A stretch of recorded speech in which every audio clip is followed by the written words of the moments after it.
Although it is difficult and confusing for investors to predict which stocks will perform better during high inflation, it has been observed that value stocks performs better than the growth stocks during high inflation. Let us first understand which stocks falls under value stocks category and which stocks fall under growth stock category. In this video, value stocks are the stocks of companies that have positive cash flow, can fund their daily operations with their earned income, and investors do not see much growth potential in future.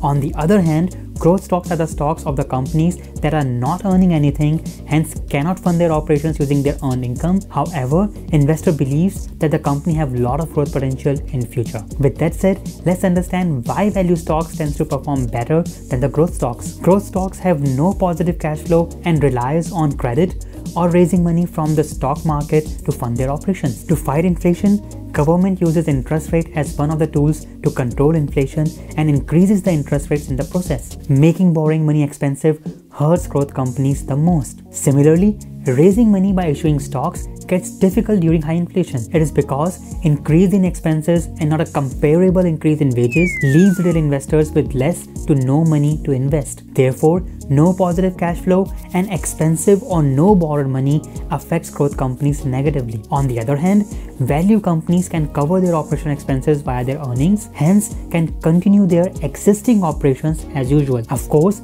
if value companies had any growth plans and needed credit, it will also affect them. However, they can still continue their current operations as usual. This leaves value companies in a better position as compared to growth companies, which is also reflected in the stock prices of these companies. We discussed about which stocks perform better during high inflation, but what about bonds and commodities? Are they a better choice during high inflation period? As we discussed earlier, government increases interest rates to slow down or control inflation. As interest rates rises, value of older bonds with lower interest rates goes down as investors look for newly issued bonds with higher interest rate or returns. Therefore, high inflation triggers higher interest rates, which leads to issue of bonds with higher yield. Government bonds are considered one of the safest forms of investments.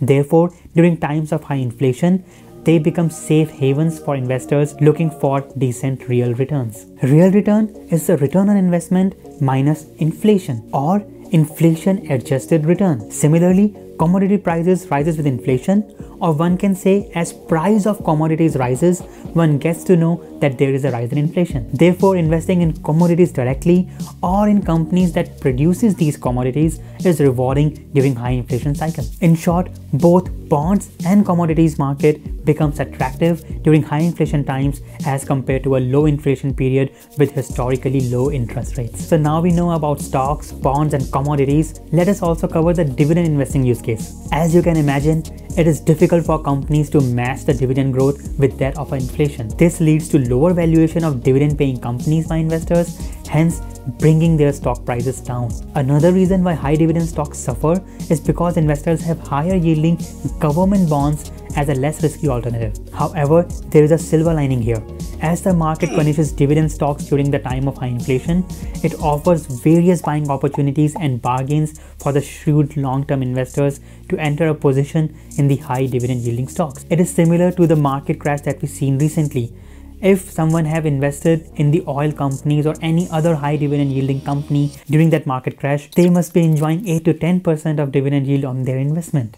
One can also invest in companies that control costs. What do I mean by that? There are products and services which everyone uses irrespective of how costly it is. For example, regardless of how expensive my electricity will get, I'll still light my house and switch on the fan.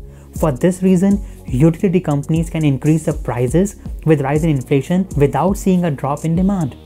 Thus, investing in utility companies, for example, can also provide decent returns to the investor. Now the big question comes is how to hedge money against inflation. As you can already guess, all of the previously mentioned investments, that is stocks, bonds, commodities, high dividend stocks, utility companies, are good choices for hedging your money against inflation. So instead of asking how to hedge money against inflation, one should ask which investment is better for you. Well, it depends on a lot of factors like your risk appetite, your time horizon, country you invest in, its monetary policies, and the businesses you invest in, etc. In general, create a portfolio that is a mix of stocks, bonds, and commodities. I have explained in detail 6 principles of creating a portfolio, so don't forget to check it out. However, here is an example of a portfolio for an investor who wants to play it safe. Just allocate 50% to 75% of your portfolio in government bonds. The rest you can divide between stocks and commodities. In stocks, you can further divide your portfolio by investing 50 to 75% in value, high dividend, and utility stocks.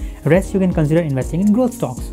Similarly, based on your risk appetite, adjust the percentage you allocate in each category. Important is to avoid investing your complete portfolio in one or another category. Rule mentioned by Benjamin Graham in his famous book Intelligent Investor is to allocate somewhere between 25 to 75% of your portfolio in stocks. In short, as per Benjamin, never invest more than 75% of your portfolio in stocks, not less than 25%. Benjamin also mentioned in his book that investor can either invest the rest of the portfolio in bonds or keep that amount as cash. I know it is confusing for investors how to structure or restructure their portfolio during times of high inflation.